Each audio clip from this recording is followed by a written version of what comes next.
So we mentioned the words vertical asymptote because we know that that is the kind of behavior that we tend to get when it comes to rational functions.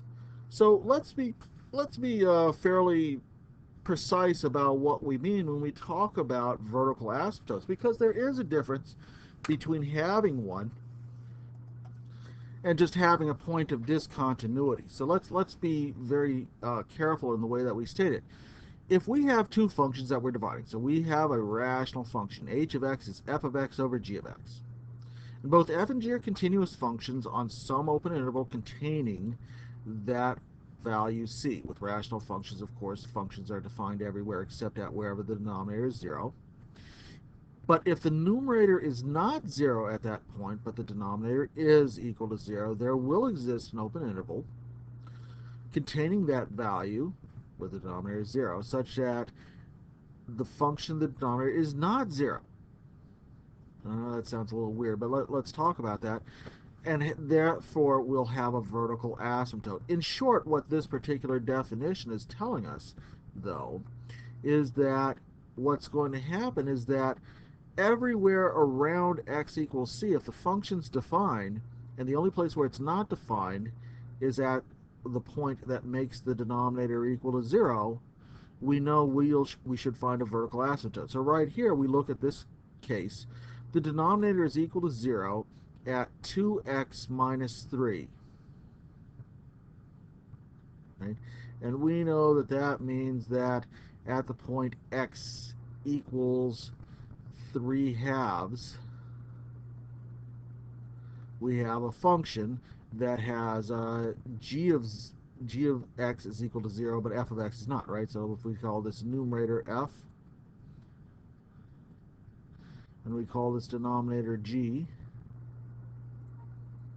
right, we say that the numerator is defined at 3 halves, right? 3 halves plus 1 is equal to 5 halves, right? So that's defined. But 2 times 3 halves minus 3 is equal to 0. So it fits this definition right here. Okay? So what we're going to say is that by this definition, there's a vertical asymptote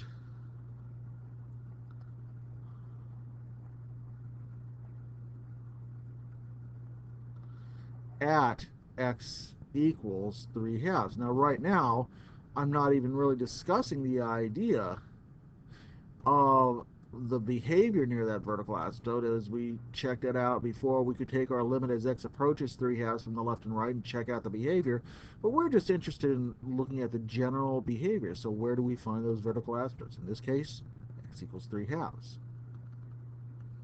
But now let's look at our other function right here. We've got g of x this time, which is x squared minus x over x squared minus 1.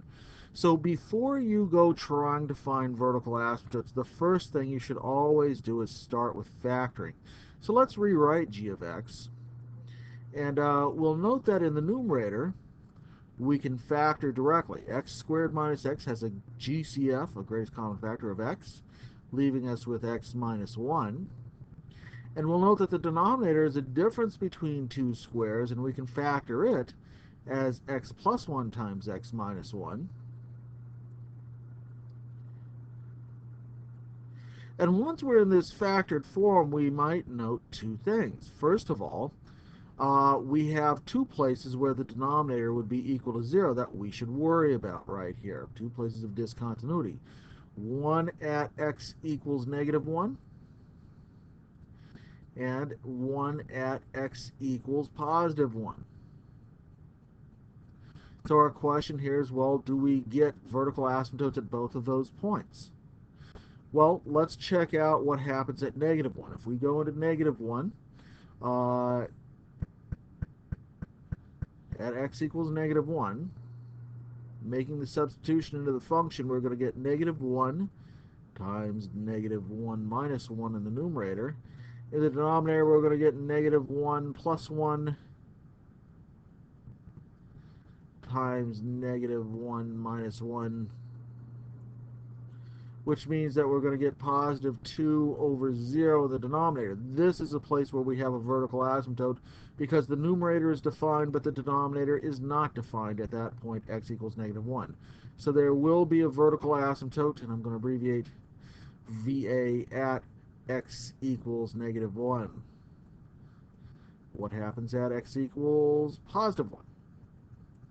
Well, at x equals positive 1, we get a little bit of a different thing happening, right? We substitute in 1 times 1 minus 1 will be divided by 1 plus 1 times 1 minus 1, which is like saying 0 over 0. Well, 0 over 0 is an indeterminate value. It's not undefined. And in our definition, we stated that f of c would not be 0, g of c would have to be 0 in order for us to consider that a vertical asymptote. Since that's not happening, there's no vertical asymptote right here. We just have a point of discontinuity, but no vertical asymptote.